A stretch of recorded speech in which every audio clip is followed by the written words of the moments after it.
নমস্কার, কেমন আছেন সবাই? আশা করি সকলেই ভালো আছেন। আমি চুমকি আরও একবার আমার চ্যানেলে আপনাদের সকলকেই স্বাগত জানাই। আজকের এই ভিডিওতে আমি আপনাদের এই সুন্দর ব্লাউজের ব্যাকের ডিজাইনের পুরো সেলাই পদ্ধতি আপনাদের সঙ্গে শেয়ার করব। তো যারা যারা এখনো পর্যন্ত আমার চ্যানেলে নতুন আছেন, অবশ্যই চ্যানেলটিকে সাবস্ক্রাইব করে নেবেন এবং বেল বাটন অন করে রাখবেন। এখানে আমি প্রথমেই ব্যাক পার্টের মেন ফেব্রিক নিয়ে নিয়েছি। তো এখানে দেখুন ব্যাক পার্টে যে কোমরের সাইড থেকে ডিজাইনটা করা আছে, এই ডিজাইন বরাবর কিন্তু আমি সেলাইটা করব। কোমরের সাইডে কিন্তু ডিজাইনটা ঠিক এই রকম ভাবেই থাকবে। সোজা পাটের ওপরে লাইলিন পাটটাকে রাখবো, আর যেমনটা কোমরের সাইডে ডিজাইন করা আছে ঠিক ডিজাইনের পাশ থেকে এইভাবে লাইলিন কাপড়টাকে সেলাই করব। পুরো লাইলিন কাপড়টাকে 1/2 ইঞ্চি করে সেলাই করছি, আর ডিজাইনটা যেমন ঢেউ খেলানো হিসাবে করা আছে ঠিক সেই মতো কিন্তু সেলাইটা করছি।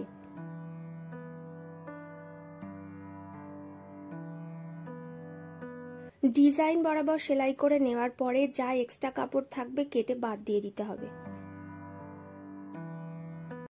এখানে যে ঢেউ খেলানো ডিজাইনটা করা আছে ঠিক এই জায়গা থেকে আমি পুরো কাপড়টাকে এইভাবে কাট করে নেব। এর ফলে লাইলিন কাপড়টাকে উল্টে নিতে আমাদের সুবিধা হবে। লাইলিন কাপড় উল্টে নেওয়ার আগে অবশ্যই কিন্তু এই কাট দিতেই হবে। এরপরে পিঠের যে ডিজাইনটা আছে এই ডিজাইনটা রেডি করছি।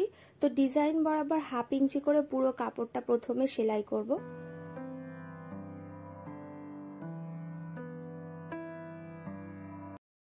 গলার সাইডেও 1/2 ইঞ্চি করে এইভাবে সেলাই করে নেব। যা এক্সট্রা কাপড় থাকবে কেটে বাদ দিয়ে দিতে হবে, আর পিঠের ডিজাইন বরাবর যেমন ভাবে সেলাই করেছিলাম সেই এক্সট্রা কাপড়টাকেও এইভাবে কেটে বাদ দিয়ে দিতে হবে। দুই সাইডে এই জায়গাগুলিকে ভালোভাবে একটু সেলাই করে নেবেন। এই জায়গায় পরবর্তীকালে আপনারা যদি চান হুক লাগিয়ে নিতে পারেন। এরপর আমি কাট দিয়ে পুরো কাপড়টাকে উল্টে নেব। আপনারা যারা যারা এই মুহূর্তে আমার ভিডিওটি দেখছেন তাদের অসংখ্য ধন্যবাদ জানাই। এই ধরনের আরও নতুন নতুন ডিজাইনার ব্লাউজের ভিডিও দেখতে চাইলে এই ভিডিও ডেসক্রিপশন বক্সে গেলেই আপনারা ভিডিওর লিঙ্ক পেয়ে যাবেন। কাপড়টা উল্টে নেবার পরে এখানে দেখুন কোমরের সাইড থেকে যেমনটা ডিজাইন করা ছিল ঠিক তেমন ডিজাইন বরাবর কিন্তু এখানে আমি ব্যাক পার্টটাকে রেডি করে নিয়েছি। এরপর লাইলিন কাপড়টা মেন কাপড়ের ওপরে সাইড থেকে সেলাই করে নিয়েছি। ব্যাক পার্টে যে খোলা পার্টটা আছে এই পার্টটাকে এইভাবে আমি জয়েন্ট করে নেব। আপনারা যদি চান এই জায়গায় হুক অথবা বোতামও লাগিয়ে নিতে পারেন। তো এইভাবে আমি ব্যাক পার্টটাকে রেডি করে নিয়েছি।